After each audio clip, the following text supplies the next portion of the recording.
नमस्कार, आप देख रहे हैं कंज्यूमर अड्डा और आपके साथ मैं हूं विपिन भट्ट। और आज बात करेंगे भाईजान यानी सलमान खान की कि भाईजान पर भारी कौन सी बीमारी।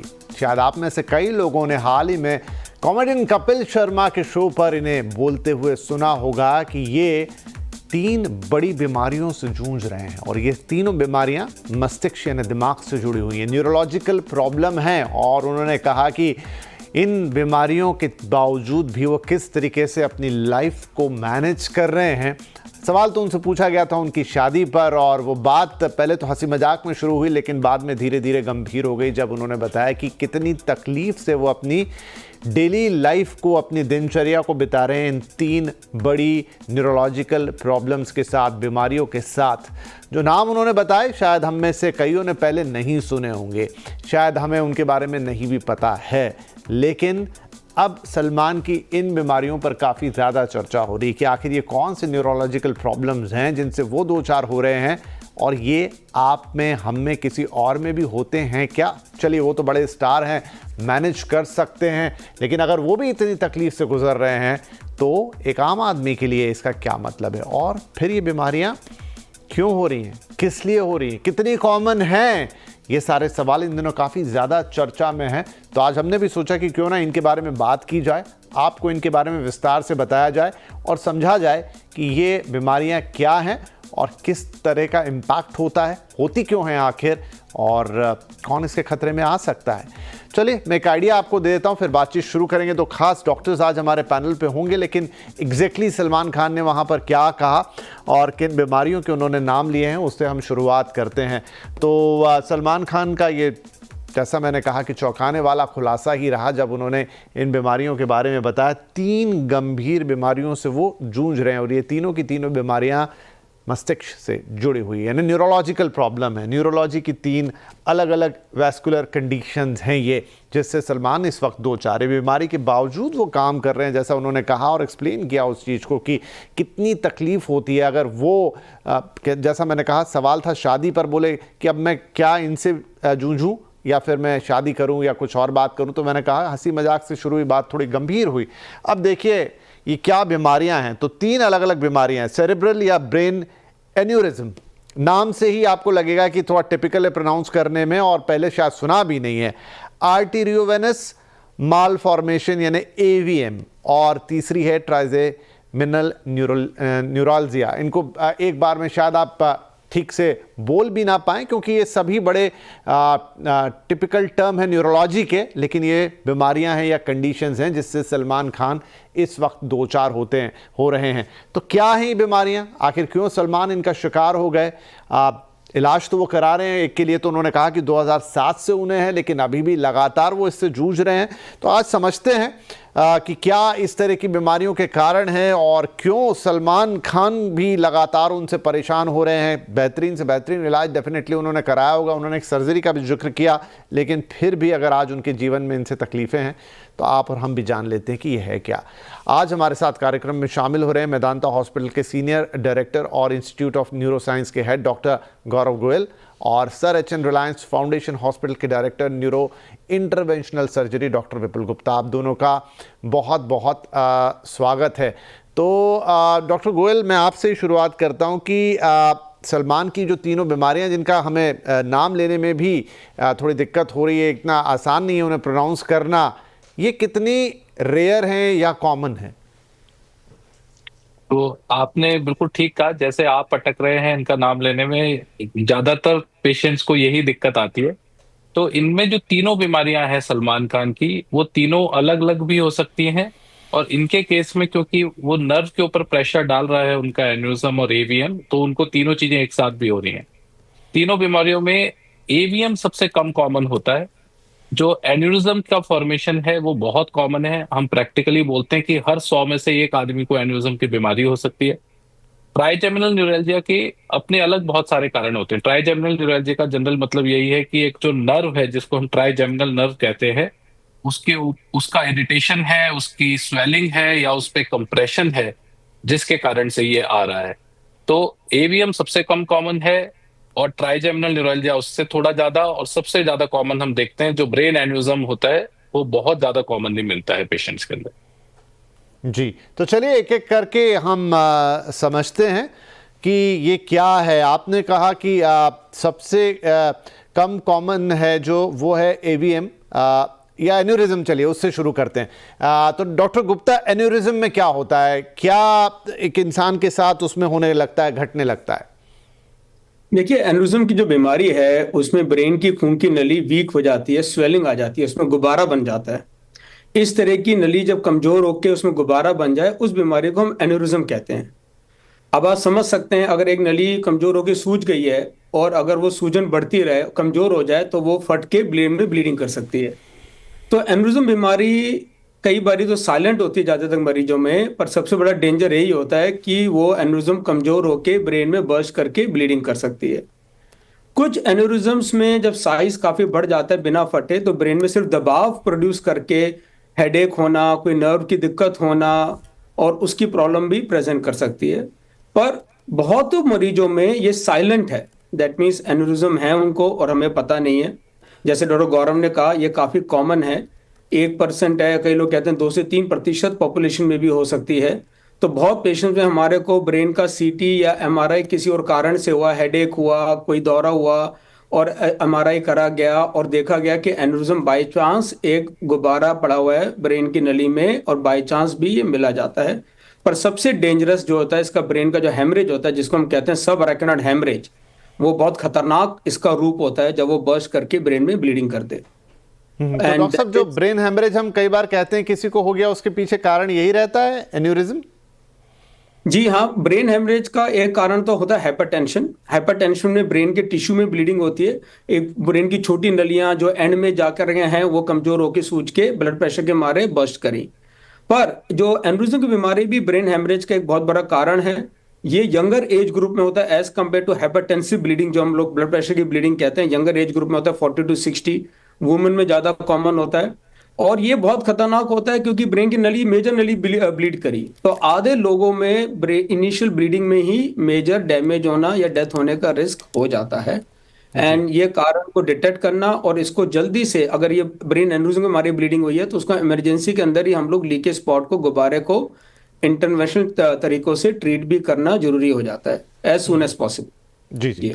तो डॉक्टर गोयल, ये जो है एन्यूरिज्म और जो इतना घातक भी हो सकता है कि जान भी चली जाए और सबसे कॉमन भी है, क्या कारण होते हैं, किसे होता है, क्यों होता है? तो जो एन्युरिज्म है इसका जो हम बोलते हैं, जैसे डॉक्टर विपुल ने भी बता रहे थे कि नसों की कमजोरी है। जो ये नसों की कमजोरी है जनरली अपने आप से होती है। हम देखते हैं फीमेल्स में ज्यादा कॉमन है, 40 साल की उम्र के बाद ज्यादा कॉमन हो जाती है। और हाई ब्लड प्रेशर जिनके है, या हम बोलते हैं जो वैस्कुलर रिस्क फैक्टर्स हैं, हाई ब्लड प्रेशर है, डायबिटीज है, अगर हम सिगरेट स्मोकिंग वगैरह ज्यादा जब पेशेंट्स करते हैं तो उन सब के अंदर भी नसों की कमजोरी आने का रिस्क बढ़ता जाता है। और अगर ये टेंडेंसी है तो वो नस वहां पे सूजन आने लगती है और वो एन्युरिज्म बनने लगता है। तो बट जनरली अगर ऐसे स्पेसिफिक रूप से देखा जाए तो कोई एक कारण ऐसा नहीं होता कि सलमान को क्यों हुआ और अमिताभ बच्चन को क्यों नहीं हुआ, ऐसा हम उसको स्पेसिफिक रूप से कोई रीजन ढूंढ नहीं सकते। जो आपकी बातों से लग रहा है कि भाई लाइफस्टाइल इसमें एक बड़ा रोल प्ले करती है, आप क्या सेवन कर रहे हैं, चीज़ों का क्या कर रहे हैं। डॉक्टर साहब, अगर मैं पूछूं कि 100 में से कितने लोगों को होता होगा ये? तो लगभग जैसे मैंने बोला, 100 में से हर एक जने या दो जने को 100 में से एन्युरिज्म होता है। अगर आज हम सारे पेशेंट्स की एमआरआई की स्क्रीनिंग करने लगे, जो आजकल वेस्टर्न कंट्रीज में बड़ा कॉमनली देखा जाता है, तो ये एन्युरिज्म्स छोटे बड़े आपको एमआरआई स्क्रीनिंग के अंदर पकड़ में आने लगते हैं। तो it's a very very common disease to have. Doctor Gupta, इतना कॉमन है, लाइफस्टाइल से भी जुड़ा हुआ है, लेकिन अगर आपको ये हो गया तो क्या इसका कोई इलाज नहीं है, कोई परमानेंट, या maybe like you have to be on medication throughout your life? क्या एक ऑपरेशन का भी जिक्र करते हैं सलमान अपनी बातचीत में। अब मुझे याद नहीं आ रहा कि एग्जैक्टली इन तीनों में से किसके लिए उन्होंने ऑपरेशन की बात बोली, लेकिन अगर आप मान लीजिए एक बार आपको एन्युरिज्म हो गया तो क्या ये दवाइयों से ठीक नहीं हो सकता? देखिए, एन्युरिज्म एक नली की कमजोरी है, जो नली सूज गई है तो कोई दवाई उसको कम नहीं कर सकती। जैसे डॉक्टर गौरव गोयल ने बोला, अगर ब्लड प्रेशर कंट्रोल में रखें, स्मोकिंग ना करें, ज़्यादा ड्रिंकिंग ना करें, तो कल एन्युरिज्म को बढ़ने का चांस या फटने का चांस कम हो जाएगा। पर वो एन्युरिज्म को ट्रीट नहीं कर सकते हम दवाइयों से। इसका ट्रीटमेंट पहले होता था ओपन सर्जिकल क्लिपिंग मेथड से। आजकल ज्यादा तक एन्यूरिज्म हम इंटरवेंशन, न्यूरो इंटरवेंशन टेक्निक से, जैसे हार्ट के डॉक्टर जाते हैं पैर की नली या हाथ की नली से हम जा करके, और एंडोवेस्कुलर न्यूरो इंटरवेंशन टेक्निक से ज्यादा तक एन्यूरिज्म का ट्रीटमेंट आजकल हम लोग कर पाते हैं। उसमें कई सारी टेक्निक्स हैं कि हम अंदर से ही बिना ओपन सर्जरी के, कॉइलिंग तरीका होता है, स्टेंट डाल के भी होता है, फ्लो डायोटर डिवाइस भी होते हैं। कई तरह के ऐसी टेक्निक्स हैं, इंटरवेंशन टेक्निक, जिससे हम बिना ओपन सर्जरी के इनको ट्रीट कर लेते हैं आजकल। कुछ केसेस में जब बहुत छोटा है और हमें लगे फटने का रिस्क कम है या ट्रीटमेंट का रिस्क ज्यादा है, तो वेट एंड वॉच या ऑब्जर्वेशन का भी अप्रोच रहती है। हमको बार बार हम इमेजिंग करते हैं कि अगर साइज बढ़ेगा तो ही ट्रीट करेंगे, नहीं तो उसको पड़ा रहने देते हैं। ये सारी अप्रोचेज होती हैं एन्यूरिज्म ट्रीटमेंट के लिए। जी ठीक है जी, ये समझ में आ गया। Now coming to the second one, doctor Goyal, तो दूसरी है एवीएम, यानी कि आर्टरियोवेनस मालफॉर्मेशन, इसमें क्या होता है? तो ये जैसा हम नाम में ही देख रहे हैं कि आर्टरी और वेन का गुच्छा बन गया है। मेल फॉर्मेशन मतलब गुच्छा बन गया है। तो अगर बिल्कुल कॉमन भाषा में बायोलॉजी की तरफ से समझें कि हार्ट में से जो नसें ऊपर जाती हैं ब्रेन की तरफ, वो आर्टरी होती है, जो हाई प्रेशर नसें होती है, खून ले जा रही है। और वेन लो प्रेशर नस है, जो वापस, जो ब्रेन ने यूज कर लिया खून, उसमें से ऑक्सीजन निकल गई, वो खून वापस हार्ट की तरफ आ रहा है। तो नॉर्मली क्या होता है, हार्ट ने पंप किया आर्टरी में, आर्टरी से ब्रेन में खून पहुंचा, ब्रेन ने उसे यूज किया और वो गंदा खून वापस वेन्स के थ्रू वापस हार्ट में आ गया। आर्टेरियोवेनस मेलफॉर्मेशन में ये आर्टरी और वेन के बीच में एक गुच्छा बन के गलत कनेक्शन बन गया, तो ब्रेन तक वो खून उस जगह पे नहीं पहुंचता है। आर्टरी से आता है, उस गुच्छे के थ्रू वापस वेन से निकल जाता है। तो ये एक तरह से जब ये गुच्छा बढ़ता जाता है तो उसमें एन्यूरिज्म भी बन सकते हैं, वो फट भी सकता है, ब्लीडिंग भी कर सकता है, आसपास की जो नसें हैं या नर्व्स हैं या ब्रेन के स्ट्रक्चर्स हैं उन पे दबाव भी डाल सकता है, दौरे भी पड़ सकते हैं। तो ये ब्रेन के किस हिस्से में है, कितना बड़ा है, कितना तेजी से खून इसमें, हम जो बोलते हैं शंट हो रहा है, कि आर्टरी से वेन में कितनी तेजी से शंटिंग हो रही है, उसके ऊपर इसके सिम्टम्स, ब्लीडिंग है कि नहीं है, बहुत सारे फैक्टर्स उसके अंदर इन्वॉल्व हो जाते हैं। और बहुत हाई प्रेशर जो शंट्स होते हैं उसी के अंदर ऐसा भी हो जाता है कि एवीएम के, क्योंकि वो सक्शन चल रहा है एक तरह से, तो आर्टरी के अंदर एन्यूरिज्म वो बनाने भी लग जाता है। तो ये सारी चीजें हमें एवीएम के अंदर देखने को मिलती हैं। ओके तो डॉक्टर गुप्ता, एवीएम के क्या इम्पैक्ट होते हैं? मान लीजिए कोई इससे परेशान है या ग्रसित है, तो क्या उसके साथ होगा? देखिए, सबसे बड़ा डेंजर होता है ब्लीडिंग होना। जैसे डॉक्टर गोयल ने बताया, एवीएम में बहुत तेजी से खून बह रहा होता है क्योंकि आर्टरी और वेन डायरेक्ट कनेक्शन हो गया। तो इसमें ब्लीडिंग होना 50% ऑफ एवीएम को ब्लीडिंग से ही पता चलता है। जो मैक्सिमम सिम्टम सबसे कॉमन है कि ब्रेन में हेमरेज हो जाती है एवीएम के मारे। सेकेंडली, ब्रेन के आसपास वो प्रेशर क्रिएट करके उस ब्रेन का फंक्शन को इंपेयर कर सकता है, कोई कमजोरी आ सकती है, ब्रेन का न्यूरोलॉजिकल सिम्टम हो सकता है, या कई एवीएम में सिर्फ दौरा आता है मरीज को, ब्रेन को इरिटेट किया, दौरा आ गया, फिर हमने एमआरआई किया तो एवीएम पता चला। या कई मरीजों को सिर्फ हेडेक होता है, ब्रेन में हल्का सा प्रेशर क्रिएट करा और हमने एमआरआई करा तो हमें एवीएम पता चला। पर मोस्ट कॉमन और सबसे डेंजरस, जो अराउंड 50% पेशेंट्स में जो सिम्टम होता है उसका ब्रेन में ब्लीडिंग का, एंड वही सबसे खतरनाक है। जी हाँ जी। और इसमें मतलब व्यक्ति को पता कैसे चलता है? जैसे जब सलमान कहते हैं कि उनको बहुत तेज दर्द होता था, झटके आते थे बिजली जैसा, तो वो इन तीनों में से कौन कर रहा होता था? अब देखिए, जो ब्लीडिंग के सिम्टम, हेडेक, चाहे एवीएम ब्लीड करे, एन्यूरिज्म ब्लीड करे, मरीज को जोर से सिर में हेडेक होगा, पर वो होता है ब्लीडिंग का सिम्टम। अब मैंने सलमान खान जी का पूरा कोई रिकॉर्ड हमने नहीं देखा हुआ है, पर जिस तरह के वो बता रहे हैं, बार बार पेन होना, झटके आते रहना, वो मोस्ट लाइकली ट्राइजेमिनल न्यूरैल्जिया के सिम्टम है। क्योंकि एवीएम और एन्यूरिज्म बार बार ब्लीडिंग नहीं करते, उनको अगर ब्लीडिंग होती है तो पूरा ट्रीटमेंट कर दिया जाता है। तो ये कंटिन्यूअस पेन की अगर हिस्ट्री है तो मोस्ट लाइकली वो जो ट्राइजेमिनल न्यूरैल्जिया है, उनकी जो ट्राइजेमिनल नर्व क्या होती है, जो हमारा फेस है एक साइड का, उसको जो नर्व लेके ब्रेन में जाती है, वो किसको कहते हैं, ट्राइजेमिनल नर्व। अगर वो किसी भी कारण से इरिटेट हो रहा है तो मरीज को बार बार वो नर्व ऐसा पेन प्रोड्यूस कर रही है फेस में, जबकि पेन का कोई रीजन नहीं है, पेन को कोई फेस को हर्ट नहीं कर रहा है, पर वो पेन का सिम्टम आ रहा है, उसको कहते हैं ट्राइजेमिनल न्यूरैल्जिया, नर्व का पेन होना। जो और उसमें कई बारी झटके की फीलिंग भी आती है पेशेंट्स को। तो मोस्ट लाइकली ज्यादा तक जो लगता है, जो उनको बार बार पेन हो रहा है, वो ट्राइजेमिनल नर्व का इरिटेशन के मारे ट्राइजेमिनल न्यूरैल्जिया का पेन है। और ये पेन काफी खराब भी होता है कई मरीजों में। दवाइयां दी जाती हैं या कई और इन्वेजिव ट्रीटमेंट मेथड भी होते हैं इसको ट्रीट करने के लिए। तो ट्राइजेमिनल न्यूरोलजिया, डॉक्टर साहब गोयल साहब, आपने कहा था कि ये इन तीनों में सबसे रेयर है, लेकिन ये इसके भी कोई लाइफस्टाइल वाले कारण हैं या फिर ये भी एक अननोन चीजें हो गई तो हो गई, आप यू कांट प्रेडिक्ट कि किसी को हुआ है तो क्यों हुआ है? देखिए, ट्राइजेमिनल न्यूरैल्जिया जो है ये एक तरह से लाइफस्टाइल से लिंक नहीं है, क्योंकि इसका जो ब्रेन की जो नर्व्स आ रही हैं उस पे हम कंप्रेशन, इन्फेक्शन, स्वेलिंग, इन सब के कारण से होता है। जो most common cause trigeminal neuralgia के हैं उनमें जब हम ब्रेन की एमआरआई करते हैं तो कुछ भी नहीं मिलता है। बहुत सारे पेशेंट्स ऐसे होते हैं कि ट्राइजेमिनल न्यूरैल्जिया हो रहा है, आपने एमआरआई की और एमआरआई नॉर्मल आ रही है, तो वो बहुत कॉमनली आपको होता है। तो ट्राइजेमिनल न्यूरैल्जिया इन आइसोलेशन काफी कॉमन है, बट सलमान के साथ जो हो रहा है, जो मतलब बाकी तो जैसे डॉक्टर विपुल ने कहा हमने स्कैन्स नहीं देखे, बट मोस्ट लाइकली जो सारी सिचुएशंस जो समझ में आता है कि जो आर्टेरियोवेनस मेलफॉर्मेशन उसके पास में होगा और उसका प्रेशर ट्राइजेमिनल नर्व पे पड़ रहा है और वो ट्राइजेमिनल न्यूरैल्जिया कर रहा है।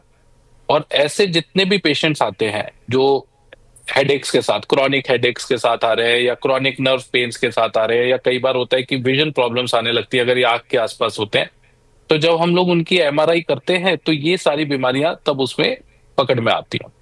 But coming back to your original question कि भाई लाइफस्टाइल से ट्राइजेमिनल न्यूरैल्जिया का रिलेशन है, तो वो लाइफस्टाइल से रिलेशन नहीं है। लाइफस्टाइल से जो मेनली हम रिलेट करते हैं वो एन्यूरिज्म को रिलेट करते हैं, या जो स्ट्रोक के या वेस्कुलर डिजीज के अदर रिस्क फैक्टर्स होते हैं कि कैरोटिड स्टेनोसिस हो गई, स्ट्रोक हो गया, या आर्टरी में ब्लॉकेज हो गई, या जो हम बात कर रहे थे कि brain haemorrhage high blood pressure से हो गया, वो सब हम लाइफस्टाइल से लिंक करते हैं। ट्राइजेमिनल न्यूरैल्जिया और एवीएम को हम उससे लिंक नहीं करते। ठीक है जी, तो मोटे मोटे तौर पे तो समझ में आ गया कि ये तीनों ही जो न्यूरोलॉजिकल कंडीशंस हैं ये क्या हैं, किस वजह से हो रही हैं, इसमें होता क्या है, मरीज़ को कैसा लगता है, सलमान किस स्थिति से गुजर रहे होंगे, क्या संभावित कारण हो सकते हैं इसके होने के। तो यहाँ पे एक छोटा ब्रेक लेते हैं। ब्रेक के बाद अब ये तीनों एक साथ होना ये कितना कॉमन या दुर्लभ है, और हो जाए तो फिर क्या करना है। सलमान लगातार इलाज करा रहे हैं, कितना महंगा है इसका इलाज, सलमान तो अफोर्ड कर सकते हैं, लेकिन क्या किसी आम व्यक्ति को हुआ तो वो उसकी जेब पे कितना कम भारी भारी, ये देखने वाली बात होगी। और क्या इसका कोई उपाय है जिससे ये आपको ना हो, जिससे आप प्रिवेंटिव तौर पे इस्तेमाल करें कि ऐसी कोई कंडीशन आपके साथ जीवन में कभी आए ना। क्या आपकी रोज़मर्रा के जो खान पान है, उठना बैठना है, लाइफस्टाइल है, क्योंकि वो बहुत ज़्यादा आजकल हर बीमारी में एक अंडरलाइन यही रहता है कि लाइफस्टाइल के साथ इश्यूज़ हुए तो उससे वो ठीक हो सकता है। कुछ सवाल रहेंगे जो अपने एक्सपर्ट से पूछेंगे। छोटा सा ब्रेक के बाद तुरंत हाजिर होंगे।